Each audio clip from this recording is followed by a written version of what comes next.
atenção, Samuel.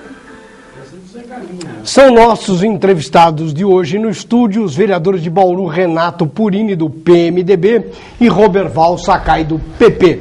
O professor Duda Trevisani conversa agora com os nossos convidados. Boa tarde. Boa tarde, professor. Boa tarde, professor. Bom, estamos aqui com dois vereadores atuantes, experientes, né? E que fazem um papel importante na Câmara Municipal. Vamos começar com o grande assunto de ontem na Câmara, que é o assunto dos médicos, dos tempos.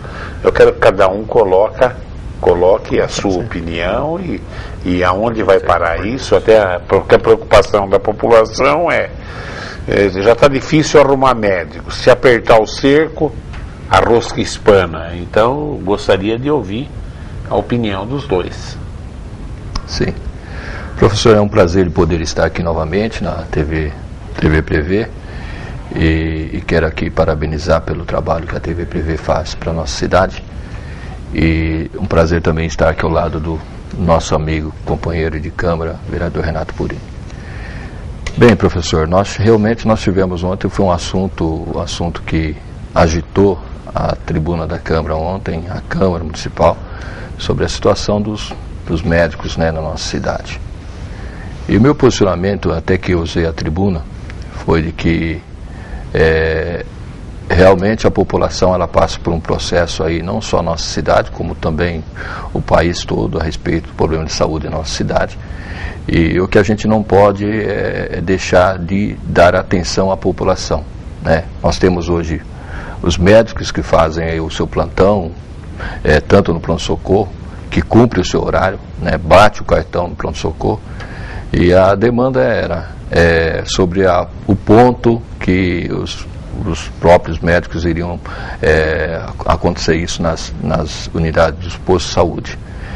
E por eles também atenderem a população, eles atendem 16 consultas e pelo período lá de tempo que eles ficam, e a população só tem aqueles 16 pessoas que são atendidas pela medicina.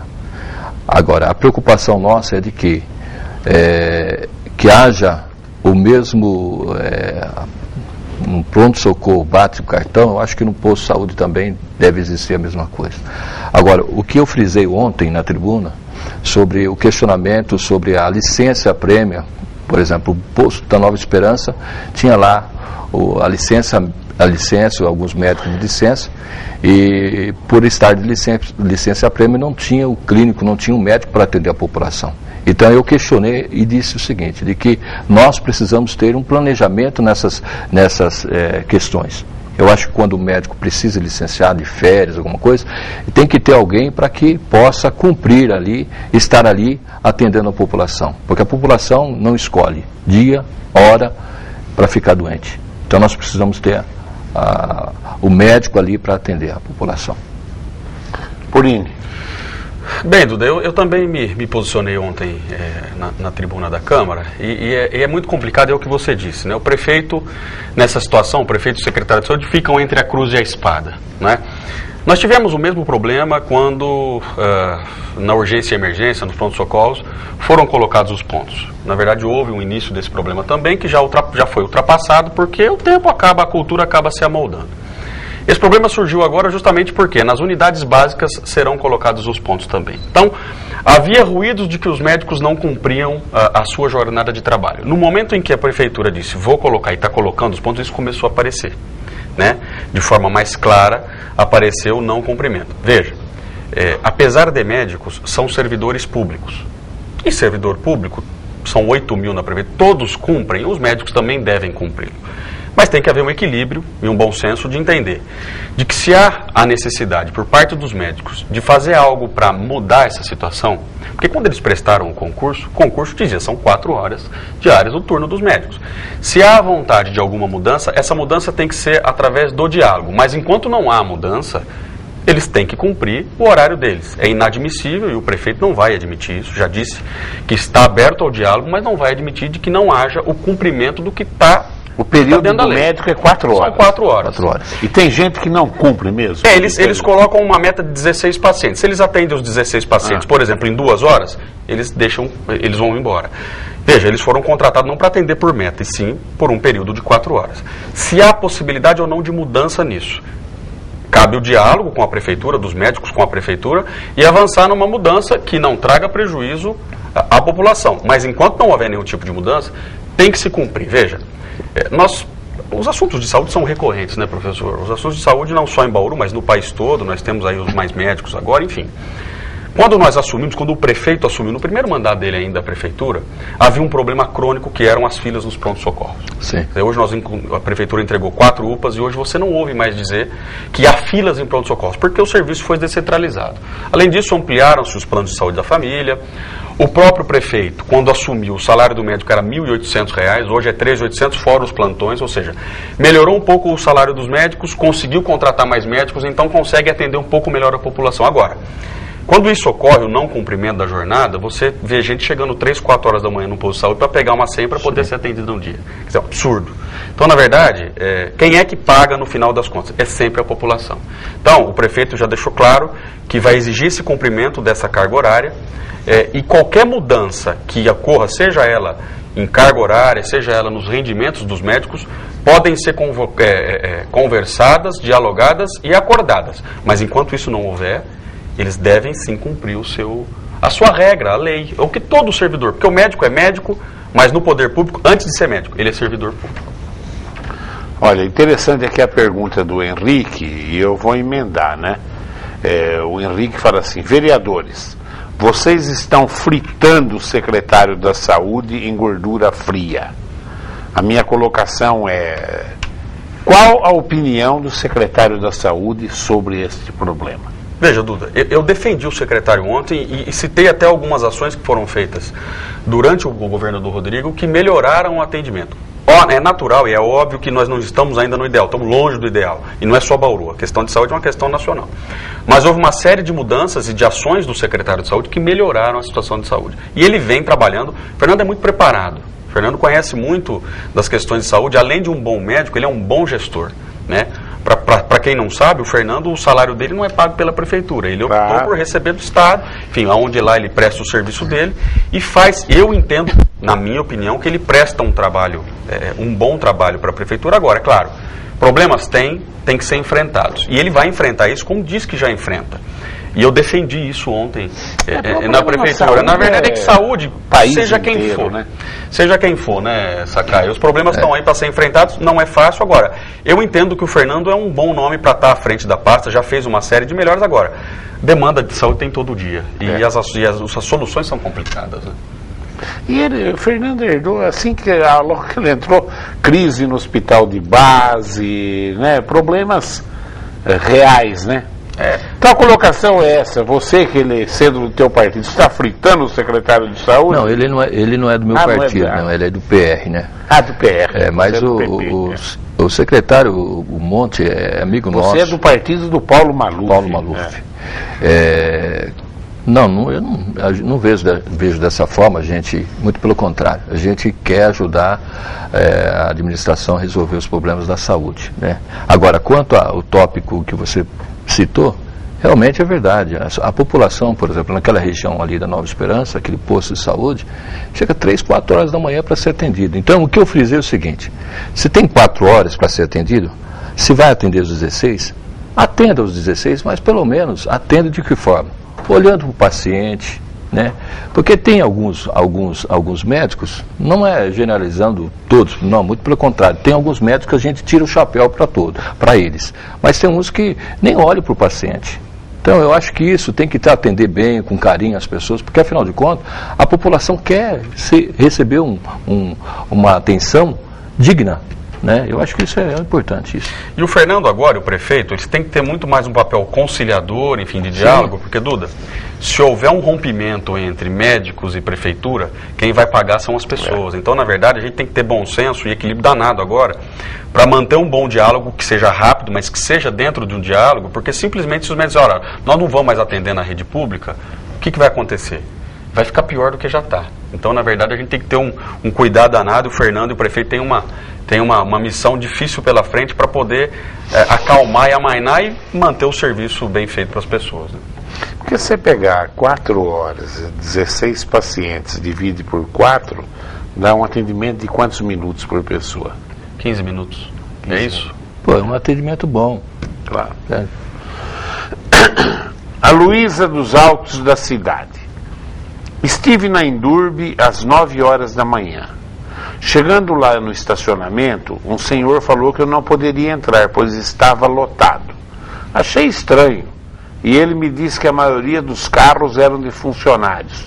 É um absurdo o estacionamento estar lotado com carros de funcionários. Eu não tenho clareza desse assunto. Luísa, o nome? Luísa. Eu não tenho clareza, Luísa, sobre esse assunto. Eu posso até me informar, não sei se o Sakai sabe disso. Não, enfim. eu não tenho essa informação. Se são de funcionários, primeiro ponto, se são de funcionários. E se são de funcionários, se eles pagam por isso. Porque, na verdade, o estacionamento lá é pago, né? Porque eu vejo o seguinte, Duda, tem muitas pessoas que vão viajar que deixam o seu carro lá no estacionamento, né? Pessoas. Isso para mim, mas eu vou me informar, enfim, a gente está lá no gabinete à disposição, mas vou me informar sobre isso. Não, eu ia perguntar, vamos perguntar já, porque aqui a Cláudia do Alto Paraíso, ela pergunta: vereadores, vocês estão investigando o caso Ceplan? Eu mudo um pouquinho a pergunta dela. Como é que está o caso Ceplan? Nós nos reunimos hoje. Sim. Responder, Sakai, primeiro. Nós nos reunimos hoje, a Comissão de Fiscalização e Controle, do qual eu e o Sakai somos membros. Sim. Também o vereador Roque é o presidente da comissão, a vereadora Thelma e o vereador Alildo é o relator da comissão. Então nós fizemos uma série de oitivas, ouvimos as pessoas a quem entendemos que era necessário ouvir, e agora cabe ao relator entregar um relatório para a comissão. O vereador Alildo está fazendo o relatório, nós reunimos hoje. Acho que até sexta-feira ele entrega já um esboço desse relatório. E na próxima terça, que é a próxima reunião da comissão, a gente deve discutir e votar esse relatório dentro da comissão. No momento em que a comissão de fiscalização votar e aprovar esse relatório na comissão, ela vai ao plenário, para aí o plenário discutir o relatório e votar o relatório também. Então, nós estamos aguardando agora, reunindo essas informações todas que foram colocadas pelos depoentes na Câmara, e o relator vai fazer o seu relatório para ser discutido se nós entendemos que é exatamente aquilo, ou se algum vereador tem vontade de colocar algum assunto a mais no relatório, enfim. Mas acho que até a terça-feira que vem a gente já tem o relatório pronto para ser votado dentro da comissão. Como o vereador Purini disse, nós estamos, a Comissão de Fiscalização e Controle está fazendo o papel dela. Chegou uma denúncia na casa, o presidente passou para a comissão e como nós estamos acompanhando no seu dia a dia, ouvimos algumas pessoas e agora nós estamos aí, o relator, o vereador Lima, está elaborando esse relatório para que possamos aí na próxima terça-feira, né, Renato? Na próxima ouvirmos e se tivermos alguma coisa que podemos incluir também juntamente nesse relatório, aí nós vamos decidir juntos. Mas tem conversa de bastidores. Como é que estão as conversas de bastidores, Purini?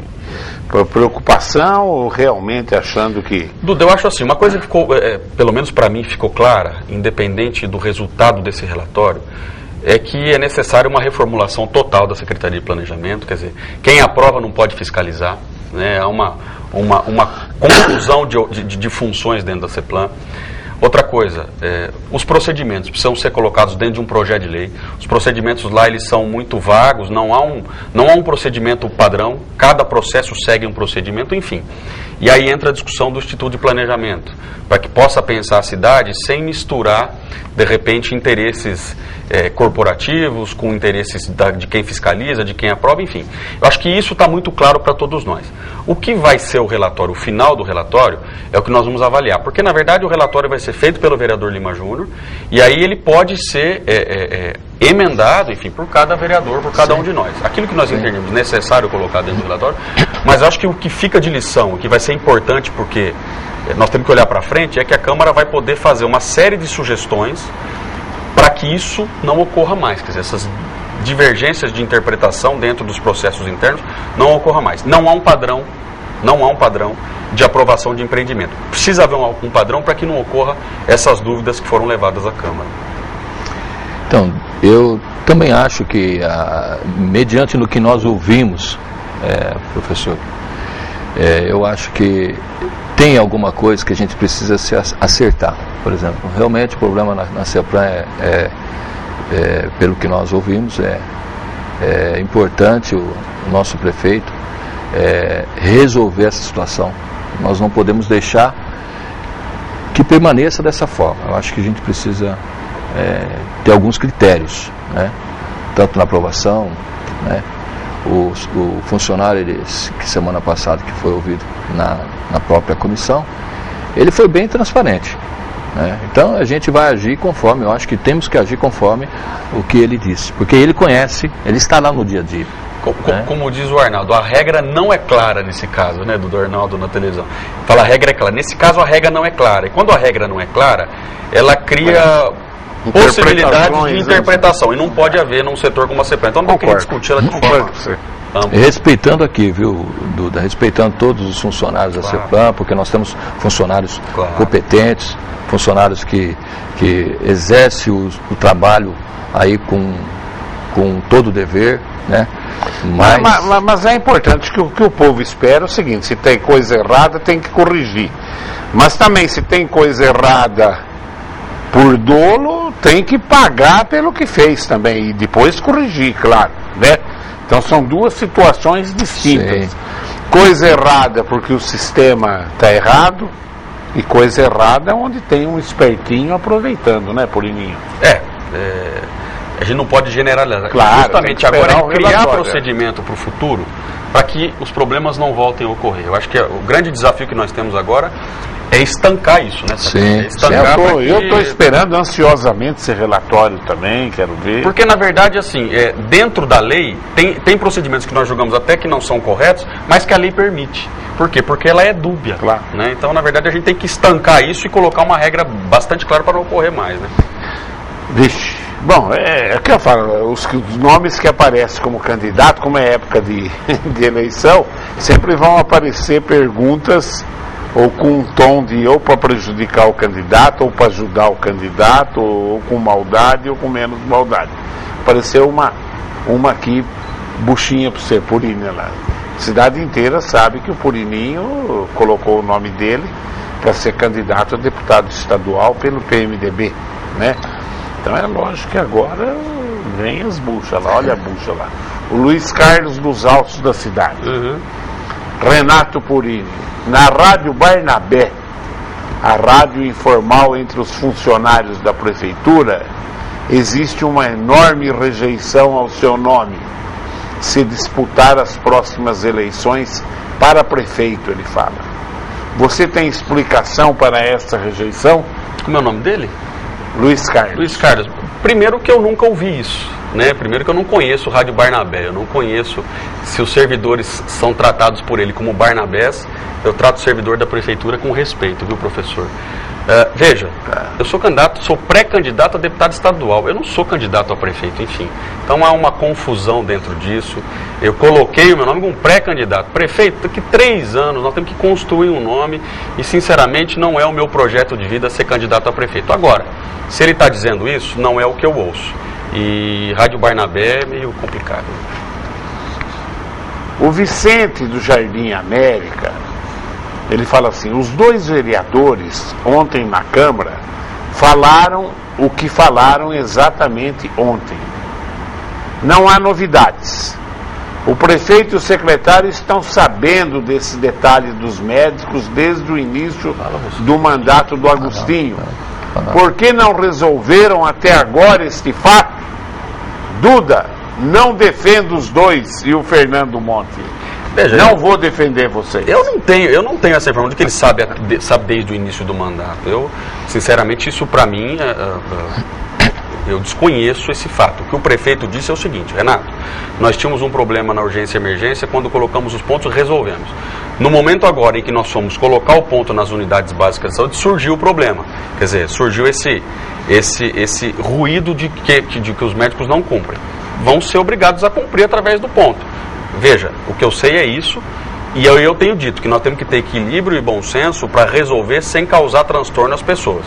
Tem que obrigar, sim, os médicos a cumprir o seu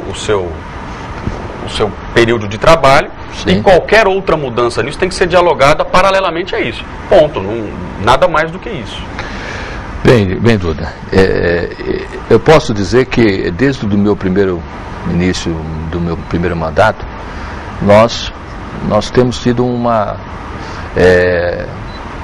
nós temos ido no pronto-socorro, nós temos ido nos postos de saúde, nós temos corrido bastante, né? E nós temos acompanhado e temos visto o sofrimento da população. Agora, nós sabemos que o nosso prefeito, o secretário de saúde, tem feito de tudo para atender as demandas que a área da saúde necessita, com a inauguração das UPAs, né? Hoje, por exemplo, se nós olharmos, teve época que eu fui ao pronto-socorro e que não tinha nem maca. Não tinha nem maca para... Por quê? Estava todos lotados. Não faz tempo, não. Isso há 4 meses atrás não tinha maca. Então é complicado. E a gente vai no pronto-socorro. Eu sou um dos vereadores e tenho certeza que o Purim também faz isso, mas eu tenho tido... as pessoas me procuram, eu vou no pronto-socorro, ando no pronto-socorro, vou no posto de saúde. Então, as demandas são muitas, mas eu tenho certeza que o prefeito e o nosso secretário está procurando fazer o possível para dar o melhor para a população. Agora, o que nós queremos, sim, isso eu vou bater nessa tecla, é que os médicos cumpram com o horário como rege, por exemplo. Se é 4 horas no posto de saúde, vai lá e atender a população 4 horas. Agora, o pronto-socorro, o médico chega lá, bate o cartão, ele dá o plantão dele lá. Agora, por que no posto de saúde não pode fazer assim? Eu acho que nós temos que agir dessa forma. Agora, tem que existir um diálogo, sim, tem que sentar com o prefeito, tem que sentar com o secretário, ver quais as demandas, o que precisa resolver. O caminho é esse. O Reginaldo da Vila São Paulo, Renato Purini, quando você foi vice do Tuga, o Amauri foi indicado para ser coordenador do PROCON. Depois que o senhor foi para a Câmara até o ano passado, ele era seu assessor. E atualmente ele é um dos diretores da Endurbe. Gostaria de saber se o senhor tem algum parentesco com ele. Ou posso entender que se trata de um apadrinhamento político? O senhor me corrija se eu estiver errado. Não, nem certo nem errado. Na verdade, quando ele era coordenador do PROCON, eu não tinha nenhuma relação com o Amauri. O Amauri veio trabalhar comigo quando eu voltei para a Câmara no mandato passado. E vou dizer uma coisa, antes da administração pública tivesse mais Amauris.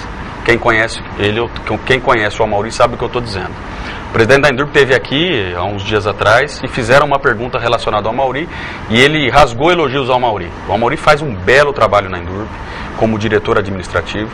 Para que o Sakai que conhece o Amauri, enfim, quem conhece o Amauri sabe o que eu estou dizendo. O Amauri deixou o meu gabinete em junho do ano passado para ser o coordenador, um dos coordenadores da campanha do prefeito. Da campanha do prefeito Rodrigo Agostinho. Então, na verdade, o Amauri, ele não é apadrinhado de ninguém. O Amauri está hoje numa diretoria da Endurbe pela competência e pelo comprometimento que ele teve com a campanha do prefeito Rodrigo. E hoje a Endurbe passa por um momento administrativo muito bom, e muito, pelo trabalho que o Amauri vem fazendo. Então não há apadrinhamento e muito menos parentesco. Antes nós tivéssemos vários Amauris dentro da administração. Um homem extremamente sério, honrado e está lá pelo seu merecimento e pelo comprometimento que tem dentro de um grupo. O Pedro Valentim pergunta aos dois vereadores: vocês que são partes da Comissão de Fiscalização e Controle da Câmara Municipal de Bauru, por que não faço o levantamento dos bens de alguns funcionários do CEPLAN nos últimos 10 ou 15 anos, para checar se o patrimônio que eles têm é compatível com a renda? Foi assim que foram pegos os auditores fiscais da Prefeitura Municipal de Bauru. Prefeitura de São Paulo, né? Perdão, São Paulo. Na Prefeitura de São Paulo. Veja, Pedro, Sakai me permitir também, inicialmente. Sim, com vontade. Eu acho assim, nós temos dois momentos, né? Nós temos um momento de uma investigação pontual, que é essa que nós estamos fazendo, que foi uma denúncia pontual, e uma outra questão agora, que é essa questão que você levantou, quer dizer, que é uma questão possível de ser investigada também. Eu acho que mais do que a Câmara fazer isso, pode ser feito pela própria Prefeitura, como em São Paulo foi feito. A própria Prefeitura, inclusive, pode, porque todo servidor público tem que declarar os seus bens, tem que dizer os seus bens, colocar o seu patrimônio à disposição do poder público, enfim. Eu acho que é possível por parte da própria Prefeitura. Veja, nós não podemos acusar ninguém antes de qualquer coisa, e mesmo que a pessoa tenha patrimônio, nós precisamos avaliar como é que ela construiu esse patrimônio, né? Quem tem então, na verdade, tem que ter muito cuidado. Mais o Ministério Público que já está investigando. Eu acho que nós precisamos ter muita cautela. Né? Claro, nós estamos lidando com pessoas aí, quer dizer, não pode causar nenhuma injustiça. O Ministério Público está cuidando desse assunto e eu acho que ele deve avançar em cima disso também. Né? Esse daqui o Sakai responde, o Borgo, meu querido Borgo aqui, o Eduardo Borgo. Ele fala que é fato que os médicos alguns médicos não cumprem o período integral de trabalho e acha que isso deve ser investigado. Mas na opinião dele, isso daí está sendo criado para tirar o foco das denúncias da quadrilha na CEPLAN. Bem, professor, a gente que está exercendo o mandato, a gente sabe na Câmara que a cada dia nós nos deparamos, né, Purini, com alguns problemas. A cidade ela está em movimento, né, ela está vivendo. E eu não vejo dessa forma. Eu não vejo que se cria agora um fato da saúde por caso para que não haja a investigação, a conclusão da CEPLAN. Muito pelo contrário. Eu acho que nós temos que ponderar as coisas. Estamos investigando, sim, o caso da CEPLAN. Nós vamos apreciar agora o nosso relator. Agora, da saúde nós estamos já discutindo a saúde muito antes que essa denúncia chegou a essa casa, que é o caso da CEPLAN. Nós estamos já há muito tempo estamos trabalhando em cima disso. Então, acho que eu não vejo dessa forma. O doutor Natanael pergunta para você, Sakai. Ele quer saber a opinião sua sobre a proposta da bancada evangélica do Senado e da Câmara Federal de templos religiosos não pagarem água e luz. Eles já não pagam impostos e ainda querem mais esse privilégio. Bem, Duda, eu falo pela nossa cidade, por exemplo. A nossa cidade ela já tem, né? Desde que a igreja tem toda a sua documentação, o alvará de funcionamento todo, ela pode reivindicar, sim. Ela pode reivindicar o desconto na água, né? O desconto também na energia, né? E também no IPTU. Né? Então, isso já, na nossa cidade já acontece isso. Desde que você tem.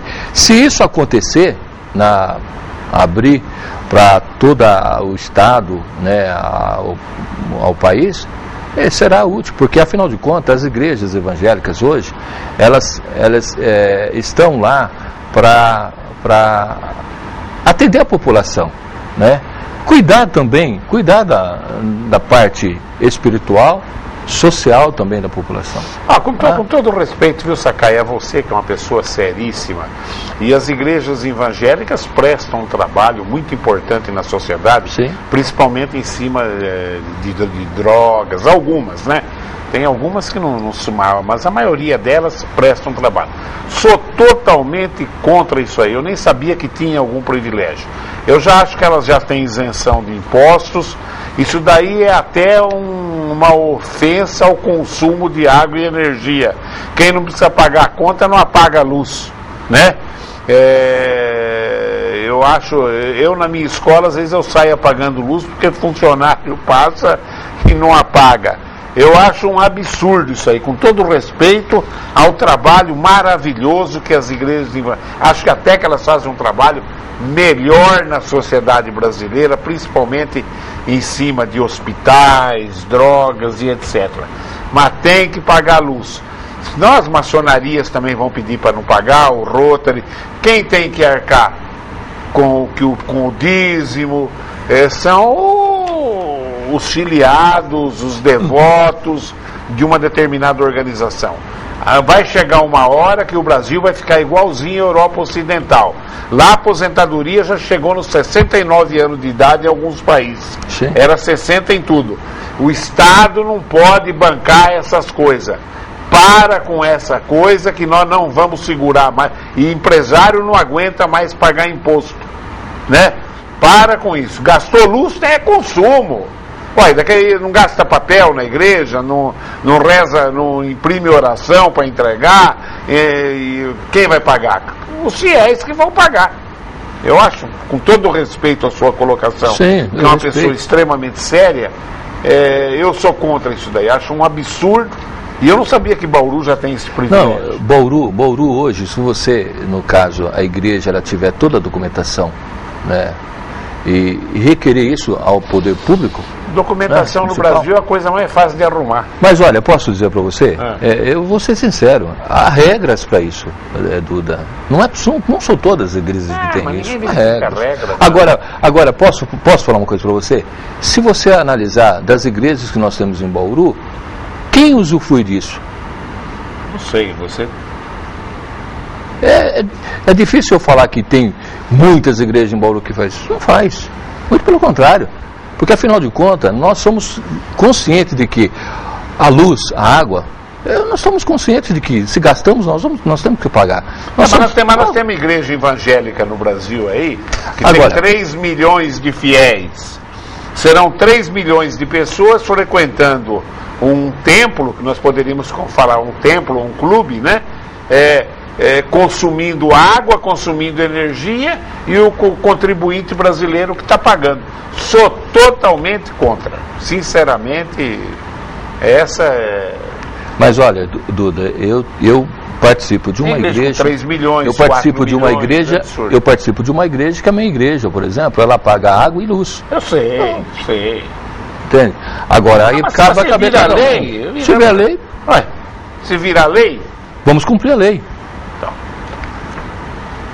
Eu vou até falar, o grupo prevê, é um absurdo até, eu pago 10 mil reais de água por mês, aqui em Bauru.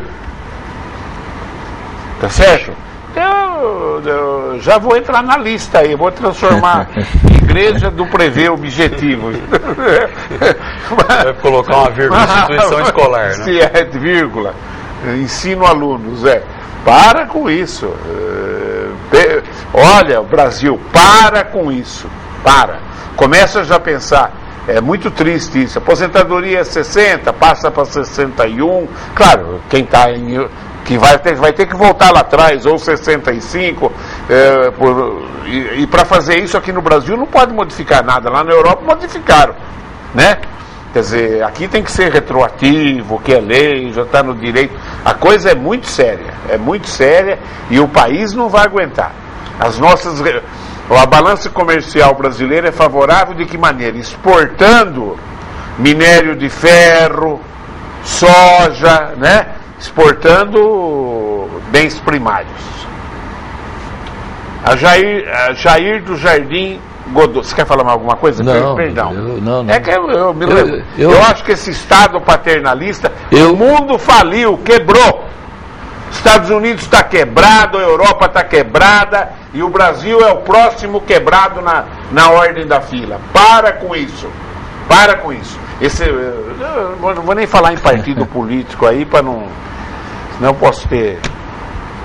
Jair do Jardim Godoy. Pergunto, como vai ficar a construção da passagem do Bauru 2000 para a Flórida, que foi promessa de campanha do atual prefeito? Parece que eles estão... Purini, você que é líder do prefeito, responde. Parece que eles estão projetando, um projeto para isso. A passagem sobre a passagem. Na verdade, já existe um projeto, né, professor? E a gente está lutando agora com a aprovação do PAC Asfalto que nós fizemos na Câmara, a gente vai ter condição de ter reserva orçamentária, quer dizer, a Prefeitura vai ter condição de ter reserva orçamentária para colocar em prática esse projeto.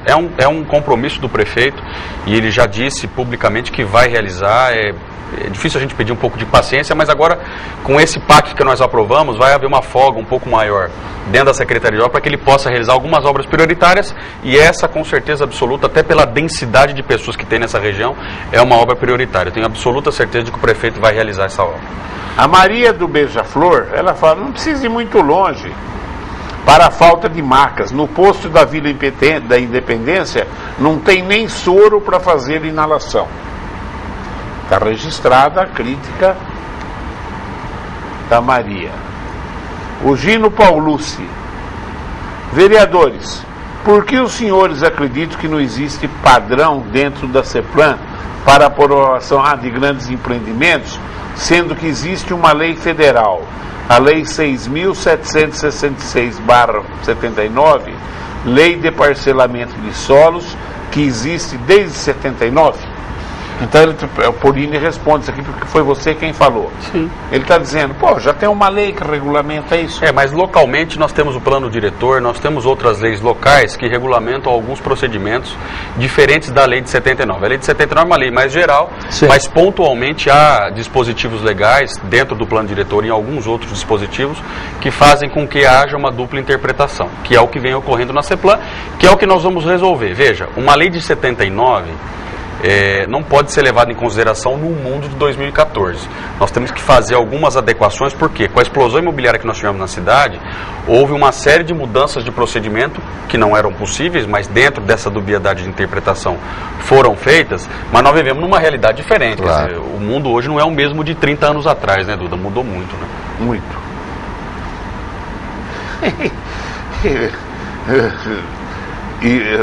Paulo, e contra ladrão não adianta a lei, ele vai sempre achar um jeito de...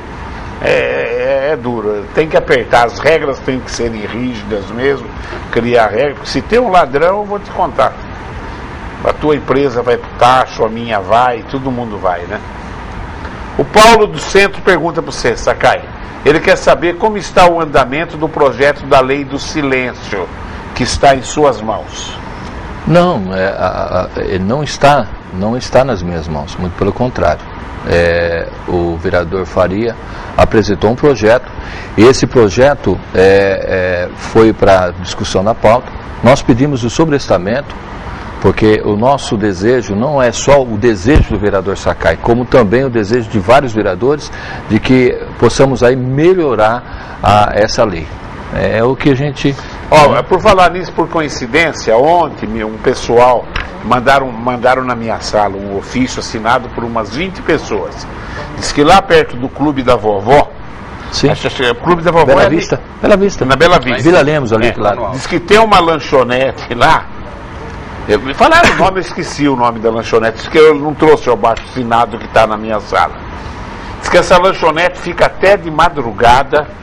Até falar isso. Não sei se vocês já ouviram essa reclamação. Então, não. Mas esse projeto que está lá, é a respeito dos veículos, os que fazem propagandas. Não, então, lá diz que é uma lanchonete, o alto-falante dela lá. Essa já tem a lei. Já tem a lei. A lei do silêncio. Essa já tem lei que chama a CEPLAN. E o que esse pessoal lá do Alto da Bela Vista tem que fazer? Chamar a fiscalização, chamar a polícia nesse momento para que vá até o local para solicitar. Já tem lei. Tem lei, claro. A própria polícia pode ser chamada ou os fiscais, né? Mas a respeito desse projeto aí dos veículos, é outra coisa e está sendo melhorado, viu, professor Duda? Está melhorada para toda a população. Polininho, mais alguma coisa? Você sai candidato a deputado estadual mesmo? Duda, sou pré-candidato, vai depender da escolha de uma convenção ano que vem. Muito candidato aqui perto, Agudos é 8 km de Bauru. Que Agudos vai ter federal e estadual, vocês federal e estadual. Fora os outros partidos, né? Na verdade... Por que não senta? Isso vai acontecer. Na verdade, todos têm o direito de colocar o nome agora, mas eu tenho certeza de que no momento de escolher de forma oficial, vai ter um diálogo entre os companheiros de partido e haverá um entendimento entendimento de que se nós colocarmos muitos nomes, não acaba não elegendo ninguém. Que historicamente vem acontecendo em Bauru, né, Duda? Acho que essa verdade, na verdade, não é uma conversa apenas de um partido, mas acho que tem que haver um diálogo entre todos os partidos para reduzir ao máximo o número, porque se a gente não tiver, estadual é importante, federal ainda mais, se a gente não tiver uma boa bancada, porque Bauru nos próximos anos vai depender muito desses repasses estaduais e federais. 10 vereadores de 5 mil votos elegem um deputado. Sim. 10 candidatos de 5 mil votos. E aqui em Bauru nós estamos tendo candidato a deputado que não chega nem a 5, 6. É que no final, quando você soma tudo, você fica sem nenhuma cadeira. É verdade. O Gino Paulucci, ele só fala aqui, ó. Purini, você falou que a lei é de 79, mas ainda está em vigor. Então nós temos que respeitar. Sim, eu não quis absolutamente dizer isso, viu, Gino? Maior respeito por você, um colega. Eu disse que nós temos que, a nível local, fazer algumas adequações para que não haja esse tipo de problema que ocorreu. Naturalmente que a lei tem que ser respeitada, mas há alguns instrumentos, como o plano diretor, que podem vir para melhorar alguns itens dessa lei, porque nós vivemos num mundo um pouco diferente. Mas em nenhum momento quis dizer, Gino, que nós temos que desrespeitar, em nenhum momento desrespeitei o que você colocou. Muito pelo contrário, pela tua experiência, a gente respeita. Sakai, mais alguma coisa? Não, professor Duda, eu quero agradecer por estar aqui, agradecer toda a população de Bauru que está nos acompanhando e dizer que nós estamos à disposição da população para continuar o nosso trabalho. Purini, obrigado. Obrigado, professor. Obrigado, viu? Obrigado. Não, até me desculpa o Sakai, que é um cavalheiro na verdadeira acepção do termo. Mas tem hora que tem que lembrar daquela frase do Kennedy. Não pergunte o que o Brasil pode fazer para você. Lá é nos Estados Unidos, né? Não pergunte que os Estados Unidos, o que você veja o que você pode fazer pelos Estados Unidos. Que no Brasil está na hora de ressuscitar o Kennedy aqui, que já morreu assassinado por quem gosta de guerra lá nos Estados Unidos, né? O Obama, que não invadiu a Síria, vai morrer já já. Escreve só que eu vou te contar também, viu? Que ele vai ou vai cair fora. Porque a indústria bélica nos Estados Unidos domina a opinião, né? E o Kennedy, que não era belicista, ganhou o prêmio que todos nós, a história sabe o que ele ganhou. Eu acho que está na hora da gente pensar o que a gente pode fazer por esse país e parar de todo mundo querer, de um modo direto ou indireto, ser um tipo de funcionário público e mamar na riqueza nacional. Essa é a minha opinião. Quer seja igreja católica, evangélica, espírita, as leis já tem aí. Tem ONG demais nesse país. O cara faz uma ONG e não tem recurso nenhum. Depois ele vai tocar a ONG dele com o recurso do governo. Isso não é ONG. Nos Estados Unidos, quando o cara faz uma coisa desse tipo, é porque ele tem dinheiro sobrando e vai doar o dinheiro dele para uma determinada finalidade. E não contar, eu vou montar uma ONG para arrumar emprego para mim e para minha família. Que beleza, né? Infelizmente, esse é o Brasil. E tem hora que a gente fica cheio de ser brasileiro, viu? Dá vontade até de virar paraguaio. Continua ligado aí nos horários alternativos da TV Presente. Tchau.